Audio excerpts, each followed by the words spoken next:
If you like this video, please consider supporting me on Patreon. For just $1 a month, your name can appear at the beginning of this and many other upcoming videos. My Little Pony Friendship is Magic ended last year after a strong 9-year run, and I can't help but feel like I'm still having a lot of emotion over it. Maybe I'm just being really nostalgic, but for whatever reason, it's a show that I struggle with seeing come to an end.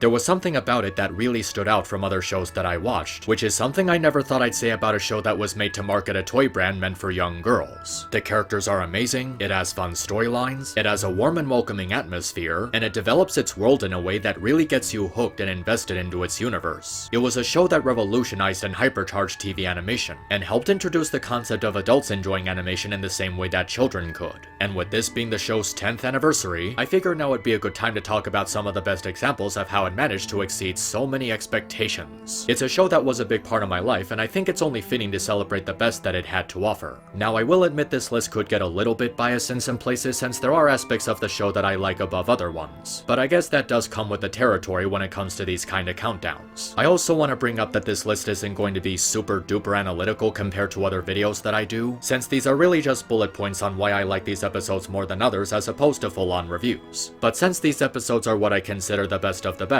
I will do my best to go into as much detail as possible. So without further delay, this is my top 10 best episodes of My Little Pony Friendship is Magic. Big adventure, tons of fun, a beautiful heart, faithful and strong, sharing kindness, it's an easy feat, and magic makes it all complete. You have mine. Do you know you are my very best friends?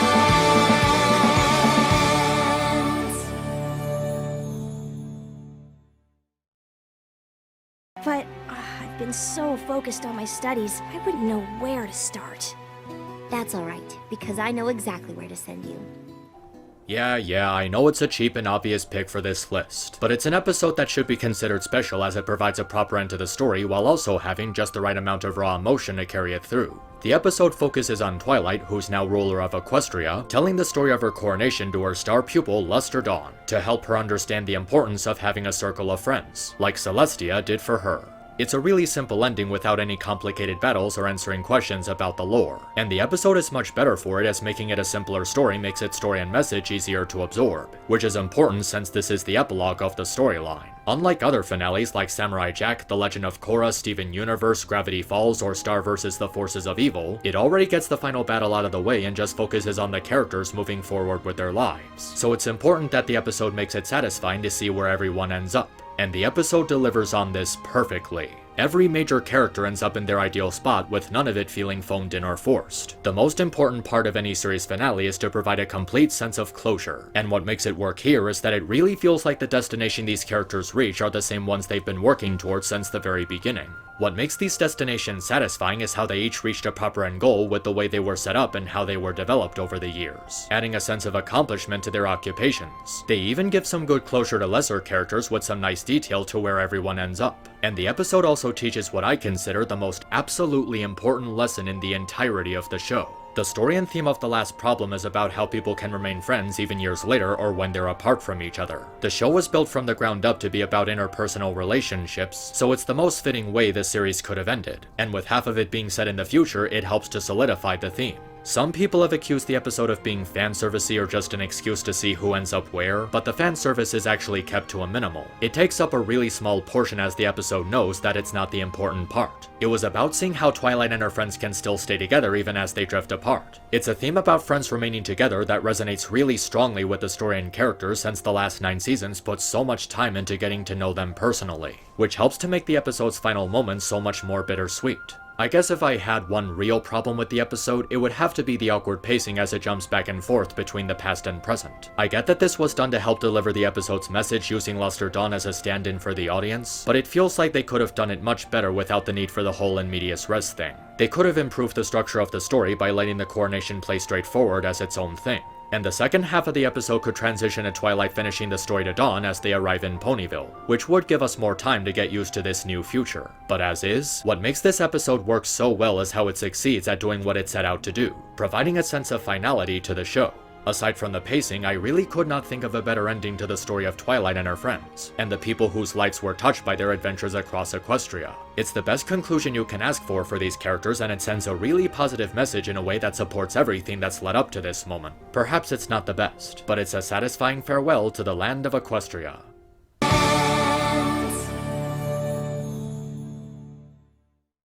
The true sibling supreme, Spike. Huh? The little brother we've always had.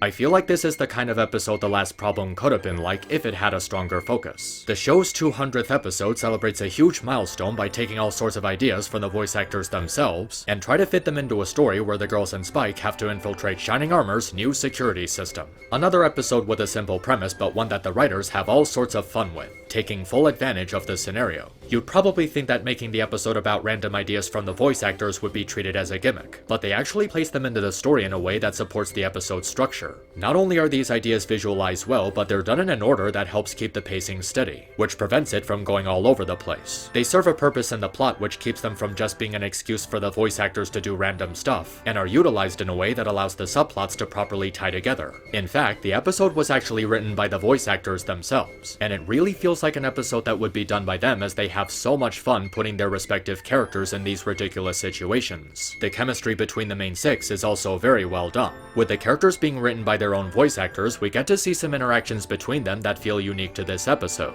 And through these interactions, they show a really good understanding of their own characters and what the fandom loves about them. They take advantage of all their strengths while placing them in these new situations, which results in the episode having a really good sense of humor that doesn't offset the tone. I can imagine that combining all these off-the-wall ideas into a heist episode wasn't easy, but they managed to pull it off pretty well without getting carried away and kept the focus of the episode in check. They even have fun with different character dynamics, like Shining Armor being a snark to Twilight, and the Royal Sisters bickering in a way that supports their shaded relationship. They also do callbacks to previous episodes, but in a way that helps fuel the narrative instead of just being fan service. I also appreciate how the episode adds some layers to how complicated Twilight's relationship with her brother can be. Competitive, but still keeping it in good fun. But what I love about the episode most is how it pays great respect to Spike and how it utilizes him in the episode. It takes great advantage of his ability to read into the other characters and playing off them with his straight man persona. And his motivation to be accepted as part of Twilight's family is not only heartwarming, but one that's been steadily built up over the last 9 seasons. So it's an end goal that feels legitimate and really satisfying when he finally reaches it. There was actually a good number of Spike episodes that I was considering putting on this list, as they all have the common strength of uplifting Spike's role in the show from a silly sidekick to a real main character and a protagonist alongside the main six. But I think what makes this one stand out from others is how it presents this element without foaming it in. Other Spike episodes would tend to feature his self-confidence issues in some way, but this episode shows how Spike has fully overcome this flaw. He doesn't necessarily need to prove himself because he already has, but he still does it because he wants Twilight to be proud of him. It really feels like he's truly come a long way since those early days in season 1 where he was regulated to slapstick and childish antics. It would have been really easy for the cast to just make this into a slice of life 2.0, where they just fill it with a bunch of fan service and nods to the fandom, but they actually took the time to take this episode very seriously. Instead of celebrating the fandom, it celebrates the show itself, and pays great honor to all the main voice actors who stuck with the show since the very beginning. It prioritizes in telling a story as opposed to just treating itself like a victory lap. It gives all the characters the respect they deserve and treats itself with a sense of dignity and respect. It's a milestone episode that manages to stand on its own without the need to reach out to the fandom, and it's all the better for it, making it one of the show's most finest.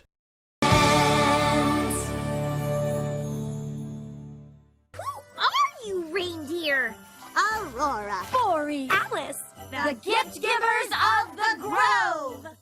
After the incredibly regressive feeling that Season 8 gave to a lot of people, this holiday special was definitely a breath of fresh air. It's the holiday rush and our heroes have been tasked with their greatest challenge yet, finding the right gift for their selected hearts-warming helper. This is easily the best Christmas special the series has ever put out, as it has everything that you could possibly want in a holiday special. Fun songs, the characters being utilized to their best, a story that reflects both the ups and downs of the holiday rush, and having a special sense of atmosphere that you get when watching it during Christmas time. The pacing in this one is especially tight, which is really good for this one in particular, with it being a double-length episode. It takes advantage of its numerous subplots in a surprisingly good way. playing the events in an order that supports both the story and the way the characters interact with each other. Speaking of which, this episode has some of the most unique character interactions in the show, with chemistry between Twilight and Shining Armor as a more upbeat and snarky father figure, and even some interactions between Rainbow Dash and Discord. I really like the way the episode puts them together in a situation that gives them a reason to interact with each other, with Discord helping Rainbow Dash understand Fluttershy better by knowing what to get her. He's enjoyably snarky and straightforward, and genuinely wants to help Dash improve her relationship with her friends and understand them better.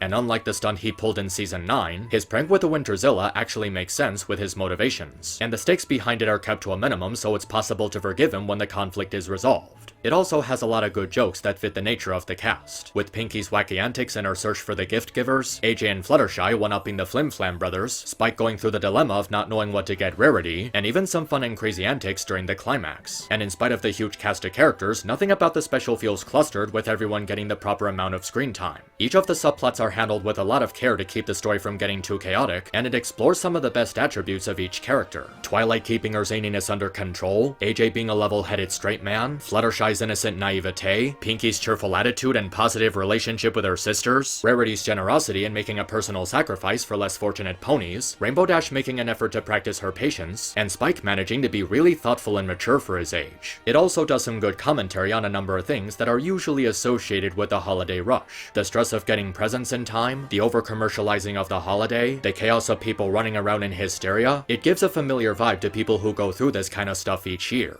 And that song at the end, oh god, it is such a beautiful song. The instruments are soothing and warm, the lyrics are really thoughtful and intimate, and the tone of everyone singing is harmonized very well. It's a really soft-spoken song that fills you with a sense of nostalgia, even mentioning within the lyrics just how far they've come. They knew this was their last chance to tell a more independent story before wrapping things up with the final season, and just decided to make it about the characters developing their inner circle of friendship more. This special went with a much more traditional route and focused on the characters instead of the world building, and the evened out pacing immediately reels you in. It's a special I watched during last year's Christmas, and it's definitely a special that I look forward to seeing for many Christmases to come.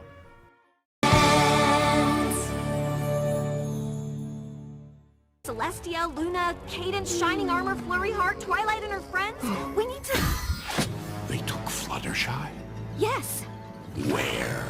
I get the feeling there aren't a lot of people who would be inclined to say they would pick this as their favorite season finale, but I feel like this one just had a lot more interesting elements to offer, and it's for those reasons that it's my favorite one. A Canterlot wedding was good, but not too big in terms of scale. Magical Mystery Cure was one I really wanted to like more, but really couldn't get into due to its jumbled pacing. The Cutie Remark was absolutely terrible, Shadowplay felt rushed especially with the way the villain was defeated, and School Race, in spite of having nice stuff in it, was just really stupid. And as for the ending of the end,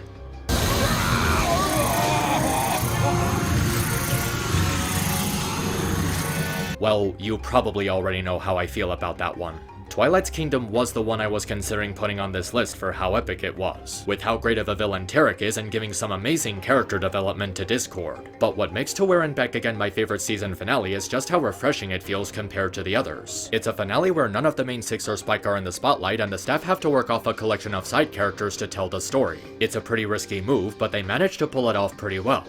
The chemistry between the four main leads is great. By focusing on a different batch of characters, the writers have the opportunity to create some more unique character interactions, and they do this to a T. With Trixie and Discord's ego-driven personalities colliding with each other, Starlight providing comfort to an increasingly paranoid Thorax, and even some fun talks between Starlight and Trixie. They bounce off each other perfectly, making you want to follow them throughout the episode. The setup is also really good as all four characters have a unique reliance on using magic to solve their problems, but can't use it because of the throne that absorbs outside magic. So they're challenged with solving a problem using their teamwork and their wits instead of any special powers. Another thing that makes the episode so engaging is the stakes involved. The changelings are so much more threatening and intimidating here than they were in a Canterlot wedding. Chrysalis's plan is a lot more thought out and elaborate, and she manages to subdue almost all of the main characters. And this time the conflict is being set in their turf, giving them a field advantage over the heroes. And knowing they can't rely on magic to fight them provides an added sense of tension. It's one of those scenarios where the villain has every possible advantage. And Chrysalis actually would have won had Thorax not uncovered the secret of changeling evolution, which is actually not a really big deal. Some annoying people have made the mistake of treating the new appearance of the changelings like a big world-shattering inconsistency, when it doesn't even change change anything.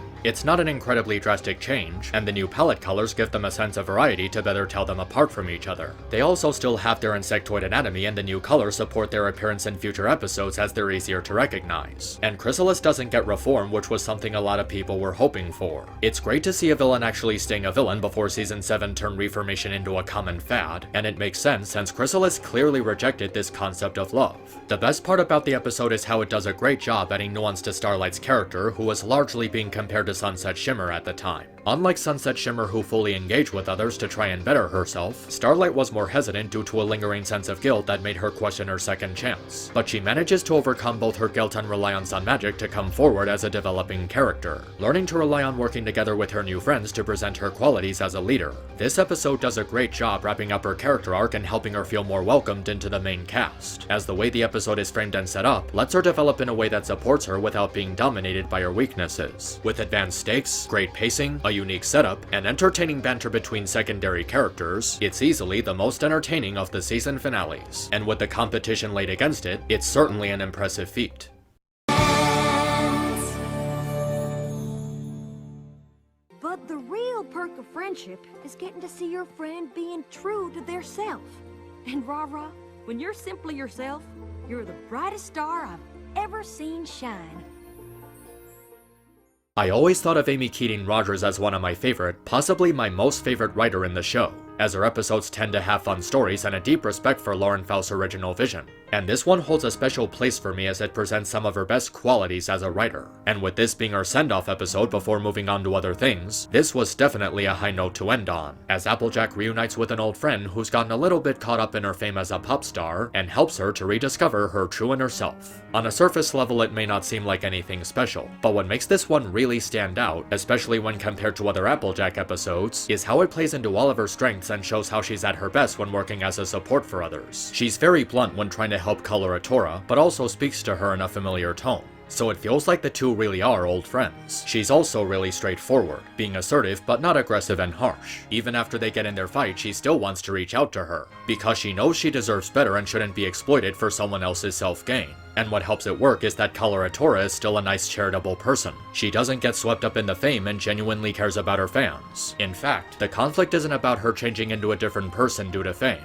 It's actually about AJ helping her realize that her manager is exploiting her, and helping her learn how to recognize your true friends and companions. And in spite of their disagreement, she's willing to listen to AJ and put her trust in her, showing that she really values their old friendship. What makes AJ and Rara's friendship work so well is that the episode takes time to show you why they would be friends and how they became so close. They both value honesty and selflessness and treat each other as equals. AJ doesn't get stuck up by how she's a big pop star, and Rara never acts superior with her position. Their friendship feels authentic because their history and interactions are presented in a positive light. The episode is about them trying to rejuvenate that old friendship, and you want to see them rejuvenated because they're such good friends. And it manages to take the usual be yourself message and translate it in a unique way. Instead of making it about fame, it's about friendship and seeing who your real friends are by staying true to yourself. Because real friends want to see you, and not the pop star persona. And the delivery of the message is strengthened because the episode shows how AJ is at her best when helping others. On her own, the plot is usually driven by her ignorance and stubborn attitude,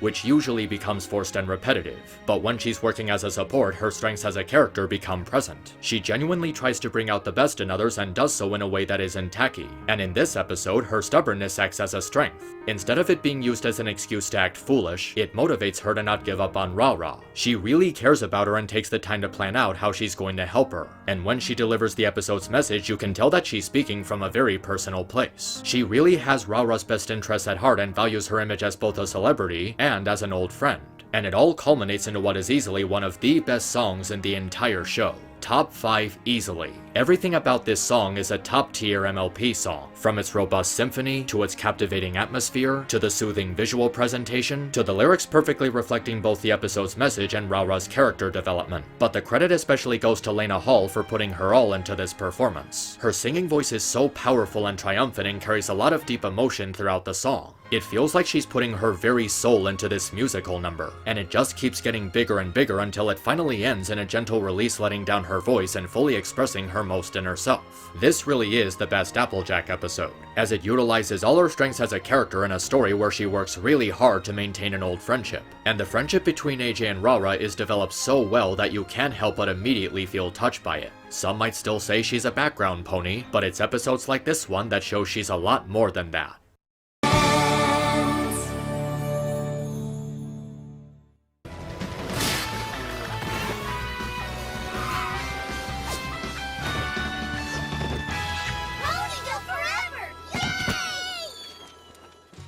I'll admit I was heavily considering putting The Last Crusade on this list, as it really feels like a proper final episode for the CMC, showing how much they accomplished and progressed over the years. But after looking back on Flight to the Finish, I decided it was the better CMC episode for how it touches on a pretty difficult issue in a really respectable manner, while still telling a good story. The trio are getting ready to perform their cheer for the Equestria Games, but things get complicated when Scootaloo is confronted with her inability to fly, dealing a massive blow to her confidence. What I really like about this episode is how it focuses on the frustration of living with a disability, especially a physical one, but it does so in a way that creates a realistic rift between the CMC. Instead of the conflict being a result of their ignorance, it's caused by bullies playing mind games. Seeing how it takes its toll on Scootaloo throughout the episode is pretty heart-wrenching, as we see her trying so hard to overcome her disability and how it affects her feelings of being useful to the team. It presents her disability on a personal level, creating genuine conflict because she wants her team to be at their best, and she also wants to prove to herself that she can do it. It's why the scene where she loses all hope and gives up on her dreams hits you so hard,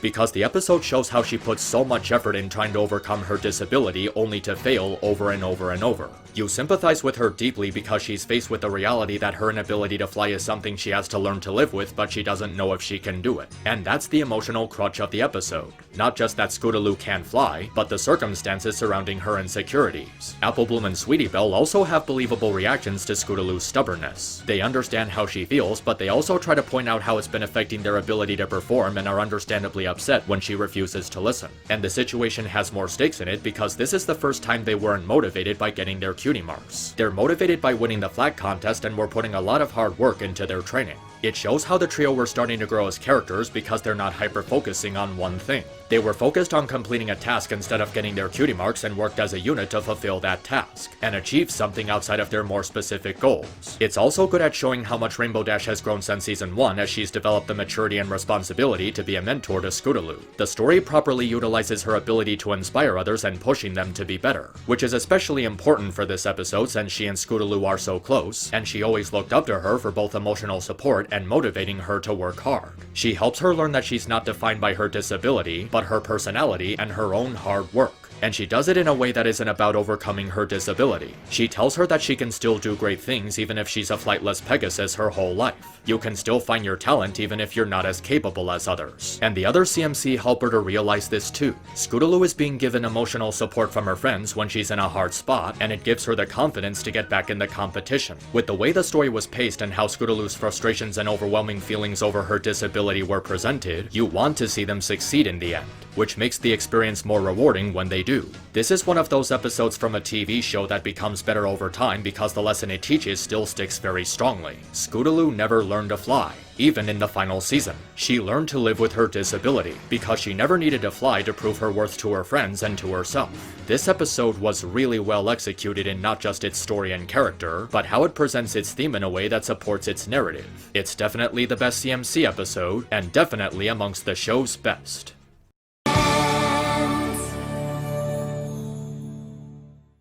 Whoa, girl, take it easy. What? Did we do it? Yeah, we did it. You did it. This one is a little bit similar to Flight to the Finish, but stands out greatly by taking a vastly different approach. Fluttershy wants to help Rainbow Dash and the Pegasus ponies deliver water to Cloudsdale, but is held back by some serious anxiety brought upon by bullying over her inability to fly. Much like AJ with the main attraction, this is an episode that features one of the main six at their absolute best by focusing on what makes Fluttershy such a great character, working to overcome her fears and pushing herself to do her best to help others and herself. Unlike other episodes in seasons 1 through 4 where her anxiety is treated as a quirk or a plot device, this episode features her anxiety in a way that feels organic to the story. It delves into how her anxiety developed at a young age, and it shows how exposure to bullying and ridicule as a child can affect someone's confidence. The way she loses concentration the first time and runs away crying shows how it's not a flaw that she immediately overcomes. It's a core of her character that has to be worked around over time, and after being given support from her animal companion, she makes an effort to improve her flight skills and try again. It helps show that the reason she did poorly the first time was because she felt she was forced to do it by someone else and she didn't want that. The second time she tries out, she's doing it because it's what she wants. And even though it's not outstanding, it's a big improvement over her initial run.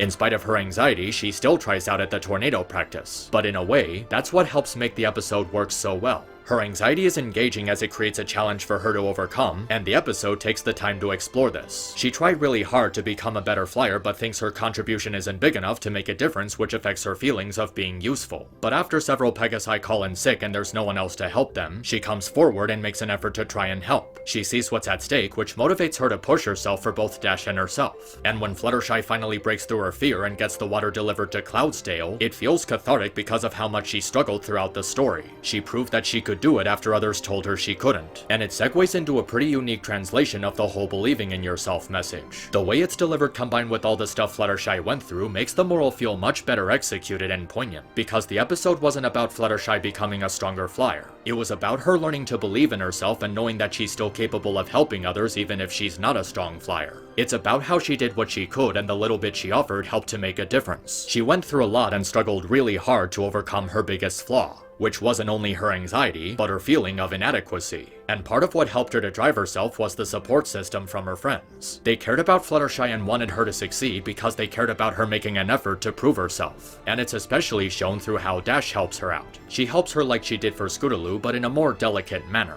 She never gets swept up in any competition and never pushes her too hard. She shows great respect to her, and shows that she cares more about her friend than breaking the record, helping her to be better but not forcing any changes on her by keeping her ego in check. And Fluttershy recognizes how Dash was doing her best, which was part of the reason she ultimately put herself out there. Everything about this episode was done flawlessly because of the respect it shows to Fluttershy's character and how she overcomes her anxiety. It's really straightforward in both its premise and execution, which allows it to feel more direct in presenting her development. With a great moral mixed with a great story and great progression for one of the show's most beloved characters, it's certainly amongst the show's finest.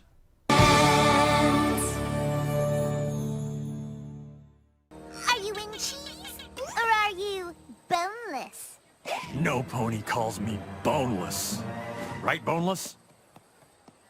Yeah, you all knew this one was going to be somewhere. No matter who you are, it's universally agreed upon that this is one of the greatest episodes in the show. For its character development, sense of humor, and how it pits Pinkie Pie with the only person in existence who can possibly match her chaotic power, Weird Al Yankovic, in an epic showdown to determine who will be the party pony to orchestrate Rainbow Dash's birthday celebration. What sets this episode apart from other Pinkie Pie episodes is that it's the only one where she faces real competition in her profession. She's not usually competitive due to her optimistic approach to situations, but now she feels that her place in Ponyville is in jeopardy. Her identity comes from how she's the only party pony, so it makes sense that she would feel insecure and inadequate when Cheese comes to town. She even tries other things in search of a purpose to feel like she still has a place in town, but it can't quite take her mind off of her passion for being a party pony. Up to this point, the show took a lot of time to explore how the thing that motivates Pinkie most is making others happy as opposed to just throwing parties. And remembering all the time she made others happy during her Lambit is what lifts her spirits and makes her try to put herself out there and prove what a great party pony she is. What motivates her in this episode is recognition and acceptance from her friends, acting more serious and not her usual bubbly self. It ends up pushing her ego too much, where she ends up putting her pride before her friends. But she realizes this was a mistake. She remembers that she did this to make others happy instead of competition. So the episode is about Pinkie learning to overcome her pride, much like the title implies. It's done in a way that helps deliver the lesson that you need to remind yourself why you love doing something in the first place. And Pinkie accepts that maybe Cheese is the better party pony. So she learns both to remind herself why she loves throwing parties at all, and not to let her pride get the best of her. And because the episode is so well paced episodes with a good mix of humor and genuine emotion, it makes her coming to this conclusion more satisfying. The episode also does a great job at establishing Weird Al's character, Cheese Sandwich. Unlike other rivals to the main six, he's never portrayed as antagonistic. He genuinely just wanted to throw a party with someone he idolized. It would have been really easy for the episode to antagonize him, but they don't do that and it feels refreshing. He doesn't seek fame, he doesn't want to replace Pinkie, and he never acts full of himself. The episode also takes time to add some uniqueness to his character, so he's not just a male version of Pinkie. He has the same motivations but takes a different approach to them. And what makes it more interesting is how Weird Al is playing a character meant to represent himself. The episode utilizes his talent as both a singer and a comedian to the upteenth degree, and it even gives him his own character development. He reveals that it was Pinkie who inspired him and he wanted her to be impressed with him, which explains why he showed off the way he did.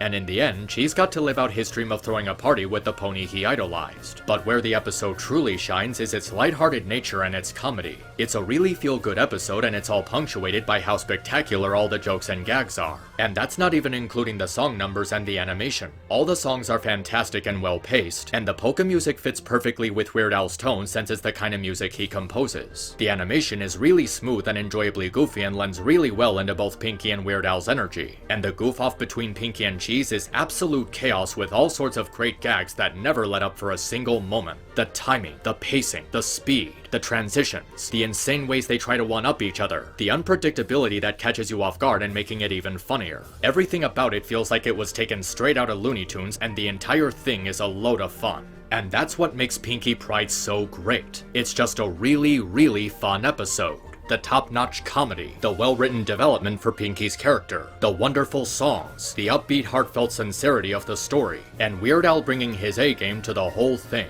It makes the entire episode an overwhelmingly fun experience. Are there episodes with better and tighter writing? Sure. Are there episodes with better and more important themes? Of course. But none of that compares to just the sheer amount of joy and glee that I felt watching this episode from beginning to end. Nearly every moment of this episode had me bursting with laughter until my gut hurt and gave me the biggest dumb grin across my face, and I just can't think of another episode that was able to pull this off. This entire episode feels like sheer energy and it keeps escalating and escalating until it finally explodes at the final musical number into a giant outburst of sheer joy. I mean, really think about it. Pinkie Pie and Weird Al Yankovic. They did not have to go as hard as they did here. A premise like that would have a lot of expectations to live up to, and this episode surpassed all of them. It's an episode that I always look forward to rewatching no matter how many times I've seen it, and I know that everyone out there would join in with me.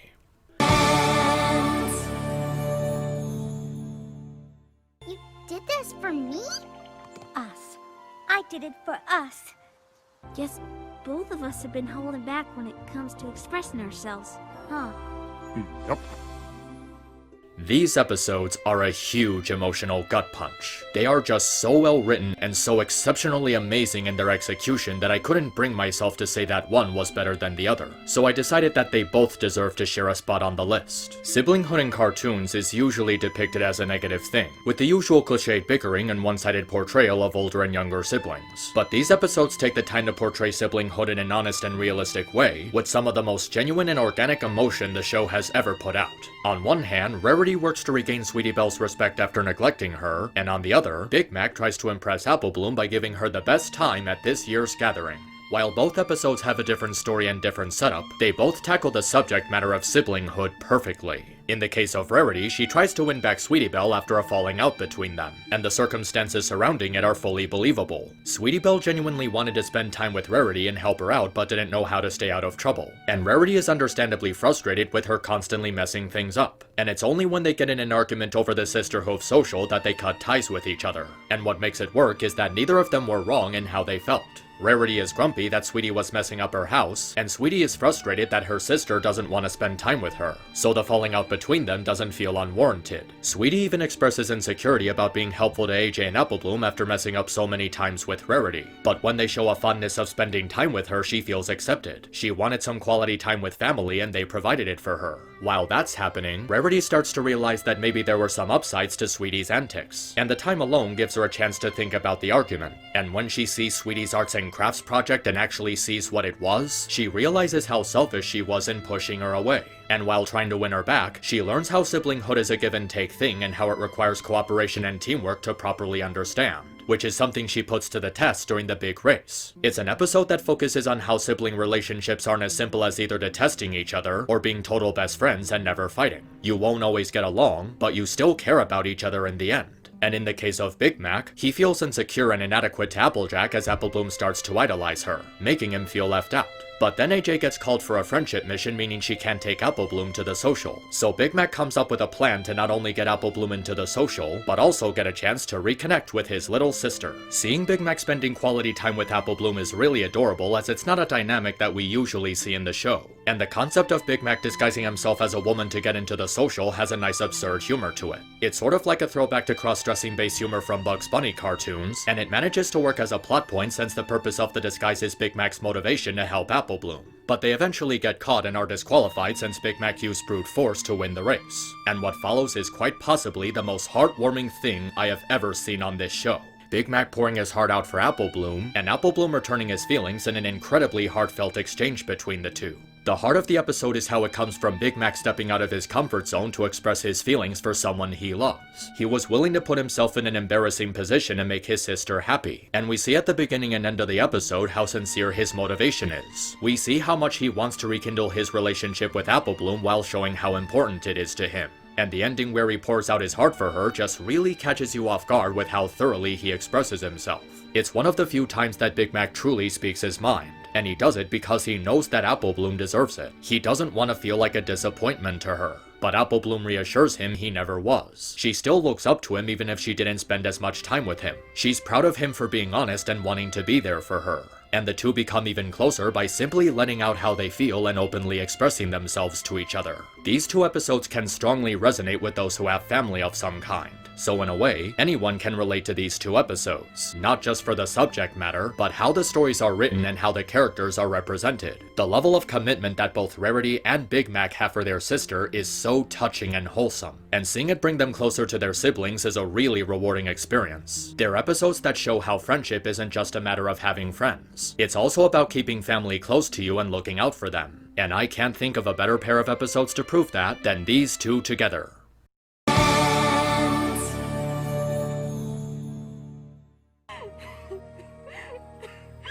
You're right. This party can't make up for the way I hurt you. But please, don't let my mistake be the reason you can't be friends with any pony else.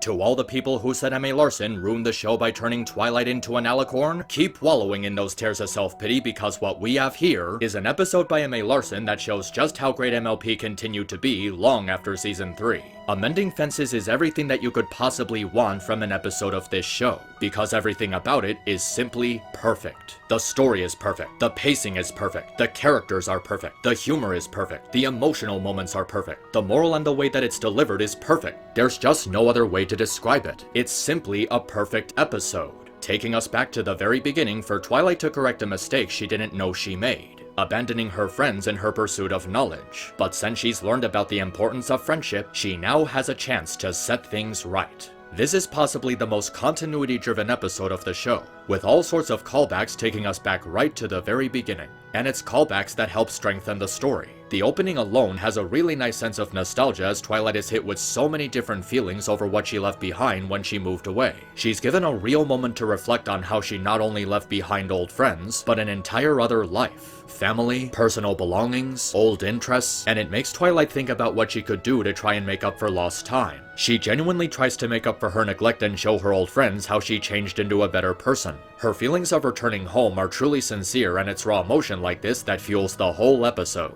The relationship between Twilight and Moondancer feels genuine. We see how they were friends from a young age and that Moondancer even thought highly of Twilight, while Twilight just stuck to her studies. Moondancer really valued their relationship, so it's understandable that her leaving would affect her so deeply. Twilight even comes to realize how badly she messed up, and her guilt feels authentic because she has come to realize the value of friendship since moving to Ponyville. Now she has to take her experiences from everything she's been through and use it to help an old friend out of a bad spot. Her efforts are both believable and relatable as she's shown to be fully honest in expressing her flaws and not always having the right answers. She's trying to settle her regrets for leaving behind her old friends, but doing so in a healthy way. showing her kindness and giving her things of personal value to both of them. And the way the two bond is very well paced. It takes its time knowing that an introvert like Moondancer needs time to ease themselves into social situations, otherwise they retreat further into recluding themselves. And it's nice to see Moondancer slowly opening herself up to someone, showing that she's at least trying to be sociable. And the episode takes its time to show how Moondancer became so reclusive and got wrapped up in studying. It was an interest she shared with Twilight, and it helped take her mind off things after she was gone. There's plenty of hints throughout the episode that Moondancer not only thought of Twilight as a friend, but deeply valued the time they spent together. So Twilight abandoning her and never coming back without even saying a word after she put so much effort into being a good friend to her obviously hit her pretty hard. The episode explores her feelings of abandonment through trying to keep herself from going through that sort of rejection again, which is why she turns down so many offers to hang out with people. And her outburst near the end is so cathartic and intense, with really good dialogue and acting to back up the emotion. So much pent up anger and frustration released in a single moment, making Twilight really reflect on the consequences of her mistake. But she approaches Moondancer and explains to her that she did nothing wrong, and to not stop herself from making friends because of her mistake. She teaches her to not let one bad experience change who she is, and she does it by simply reaching out to her, talking to her and sincerely explaining how sorry she is. The conflict is resolved by a gesture of goodwill and kindness in a situation that was appropriate for it. Twilight and all her friends took the time to just reach out to someone because they deserved it, and it was being offered to someone who needed it. It teaches the audience that you have nothing to lose by simply reaching out to people, but you can end up giving them so much without even realizing it. And what they gave Moondancer was the confidence to try friendship again, to see how having friends to support you is better than doing everything by yourself. She comes to realize the importance of having others there to support you, and makes the effort to change to become a better person. Part of what makes this episode so captivating is that it actually plays out as a what-if scenario. Moondancer acts as a dark reflection of what Twilight could have been if she stayed in Canterlot, and it shows how Twilight's greatest challenge was facing her old self that she unintentionally projected onto someone else, someone who actually wanted friendship when she didn't. And it presents the scenario in a way that you can perfectly relate to both sides of the argument. You relate to the feeling of abandonment by someone you really cared about and wanting to distance yourself from things that remind you of that abandonment, but you also relate to wanting to try and open yourself up to someone, and trying to apologize for hurting someone who didn't deserve it. It's an episode that focuses purely on the characters and their interpersonal relationships, which is where the show has always been at its strongest. A story about Twilight taking everything she's learned since moving to Ponyville and offering it to someone like her old self. And in the end, that offer to share her experience with someone made a real positive difference in their life. Because Moondancer learned to move on while accepting friendship. She started to spend time with others, and now she can give herself a second chance to see how important friendship truly is. But the episode isn't dramatic and serious all the time. It takes the right steps in lighting the mood with well-paced comedy and a soft tone, and it works because these lighthearted elements are placed into the story without offsetting the mood. Twilight's old friends are so much fun to be around as the episode takes time to give them unique identities and personalities. They're upbeat, cheerful, optimistic, but they can also read social cues and deeply empathize with Moondancer's feelings of abandonment and being forgotten by Twilight. Pinkie is brought into the episode, and her presence serves a purpose in the story. Twilight knows she's an expert at lifting people's spirits and calls on her to throw a party for Moondancer. Even Spike is an enjoyable snark, poking fun at how Twilight used to be antisocial but also offering her a shoulder to vent her frustrations and listen to. And on top of that, it has one of the single most perfect endings to an episode that I've ever seen on this show. It brings everything that's been built up since season 1 to full circle, with an upbeat image of Moondancer finally moving forward and making friends. And now she has something to remember, not just Twilight, but the lesson she helped her learn. A portrait of her and all her friends, spending time together like the old days. And now she can spend time with them in the present, creating new memories in the process. This is the kind of episode you can show to anyone who isn't a fan as an example for why this show is so good. One that you can show to a newcomer as an introduction to the series. It serves as a perfect example for all the show's strengths, with a conflict built on a realistic outcome of Twilight's past mistake. And the build-up throughout the episode is completely spot on. It introduces new characters in a way that perfectly fits the story, while expanding on small details from the very beginning. And the scenario itself is just presented so well. The topic it focuses on was used as a great framework for telling its story about reaching out to people, and to not let a bad experience change who you are. And its use of continuity as a driving force instead of fan service makes the writing even stronger. For a show entitled Friendship is Magic, this is the perfect episode to reflect on how much that truly means. And it's for all these reasons that Amending Fences is the best episode of My Little Pony, Friendship is Magic, a show that was far better than it had any right to be.